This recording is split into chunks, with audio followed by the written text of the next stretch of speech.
வணக்கம். இரவு நேர பிரதான செய்திகளின் ஊடாக நர்மதா சிறையில் முதலில் தலைப்புச் செய்திகள். நாட்டின் பல பகுதிகளுக்கு நீர் விநியோகம் தடைப்படும் அபாயம். பாடசாலைகளில் உடல் ரீதியான தண்டனைகளுக்கு தடை. கல்வி அமைச்சு புதிய சுற்றறிக்கை. உடன்படிக்கை ஏற்படாவிட்டால் ஈரானின் மின் உற்பத்தி நிலையங்களை தாக்குவதாக ட்ரம்ப் கூறுகிறார். இனி விரிவான செய்திகள். இலங்கையில் தற்போது நிலவி வரும் கடும் வறட்சியான காலநிலை காரணமாக நாட்டின் பல பகுதிகளில் நீர் விநியோகத்தை மட்டுப்படுத்த தீர்மானித்துள்ளதாக தேசிய நீர் வளங்கள் மற்றும் வடிகால் அமைப்பு சபை அறிவித்துள்ளது. அதன்படி நீர் விநியோகத்தை சில பகுதிகளில் மட்டுப்படுத்தவும் ஏனைய சில பகுதிகளில் ஒரு சில மணித்தியாலங்களுக்கு நீர்வெட்டை அமல்படுத்தவும் தீர்மானிக்கப்பட்டுள்ளது. கொழும்பு உள்ளிட்ட பல பிரதேசங்களுக்கு பிரதானமாக நீர் விநியோகிக்கும் கலதுவாவ மற்றும் லபுகம நீர்த்தேக்கங்களின் நீர்மட்டம் கணிசமாக குறைவடைந்துள்ளதாக அச்சபை சுட்டிக்காட்டியுள்ளது. தற்போதைய நிலைமை குறித்து பொதுமக்களை தெளிவுபடுத்துவதற்காக தேசிய நீர் வளங்கள் மற்றும் வடிகால் அமைப்பு சபை இன்று காலை விசேட ஊடகவியலாளர் சந்திப்பு ஒன்றையும் நடத்தியிருந்தது. இதன்போது நீரை மிகவும் சிக்கனமாக பயன்படுத்துமாறு பொதுமக்களிடம் வேண்டுகோள் விடுக்கப்பட்டுள்ளது. குறிப்பாக தோட்டங்களுக்கு நீர் பாய்ச்சுவதற்கும் வாகனங்களை கழுவுவதற்கும் குடிநீர் பயன்படுத்துவதை தவிர்க்குமாறு அதிகாரிகள் அறிவுறுத்தியுள்ளனர்.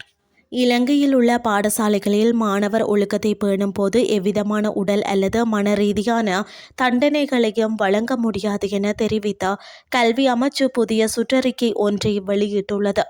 உயர்நீதிமன்ற தீர்ப்பு ஒன்றினை அடிப்படையாக கொண்டு வெளியிடப்பட்டுள்ள இந்த அறிவுறுத்தல்கள் அனைத்து மாகாண மற்றும் வலய கல்வி அதிகாரிகளுக்கும் அதிபர்களுக்கும் அவசரமாக அனுப்பி வைக்கப்பட்டுள்ளன.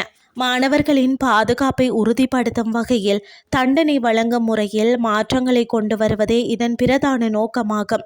பாடசாலை ஒழுக்கம் தொடர்பாக 2016 ஏப்ரல் 29 தேதியிடப்பட்ட சுற்றறிக்கையில் உள்ள அறிவுறுத்தல்களுக்கு மேலதிகமாக இந்த புதிய சுற்றறிக்கையின் விதிகளும் இனிமேல் கண்டிப்பாக நடைமுறைப்படுத்தப்பட வேண்டும். இந்த சுற்றறிக்கையானது இலங்கையின் உயர் நீதிமன்ற தீர்ப்பு ஒன்றின் பந்தியை மேற்கோள் காட்டி வெளியிடப்பட்டுள்ளது.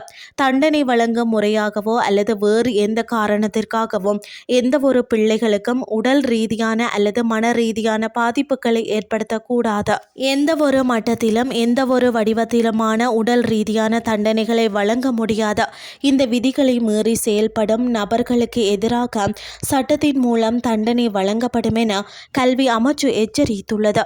மாணவர்களின் ஒழுக்கத்தை பேணும் போது குறித்த உயர் நீதிமன்ற தீர்ப்பில் சுட்டிக்காட்டப்பட்டுள்ள விடயங்கள் குறித்து விசேட கவனம் செலுத்தப்பட வேண்டும் என இந்த சுற்றறிக்கை வலியுறுத்துகிறது. இதன் மூலம் மாணவர்களின் பாதுகாப்பும் கௌரவமும் உறுதிப்படுத்தப்படுவதுடன் வன்முறையற்ற கற்றல் சூழலை உருவாக்குவது அனைவரினதும் பொறுப்பாகும். இனி வெளிநாட்டு செய்திகள். ஈரான் ஒரு இணக்கப்பாட்டிற்கு முன்வராவிட்டால் அந்நாட்டின் மின் உற்பத்தி உட்கட்டமைப்புகள் மீது பாரிய தாக்குதல்களை நடத்தவுள்ளதாக அமெரிக்க ஜனாதிபதி டொனால்ட் ட்ரம்ப் பகிரங்க எச்சரிக்கை விடுத்துள்ளார். அமெரிக்க இராணுவ நடவடிக்கையின் தற்போதைய நிலை குறித்து கருத்து தெரிவிக்கையிலேயே அவர் இதனை குறிப்பிட்டதாக அல் ஜசீரா செய்தி வெளியிட்டுள்ளது.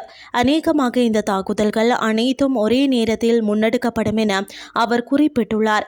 ஏற்கனவே ஈரானின் இராணுவ கட்டமைப்பு சிதைக்கப்பட்டுள்ளதாக குறிப்பிட்ட அவர் அடுத்த கட்டமாக அந்நாட்டின் மின்சார விநியோகத்தை குறிவைத்து இந்த எச்சரிக்கையை விடுத்துள்ளார். எரிபொருள் விலை அதிகரிப்பு மற்றும் பொருளாதார நெருக்கடிகளுக்கு மத்தியில் ட்ரம்ப் விடுத்துள்ள இந்த அதிரடி அறிவிப்பு சர்வதேச ரீதியில் பெரும் பரபரப்பை ஏற்படுத்தியுள்ளது. இத்துடன் செய்திகள் யாவும் நிறைவடைகின்றது. அடுத்து காலை 8:30 எதிர்பாருங்கள். நன்றி.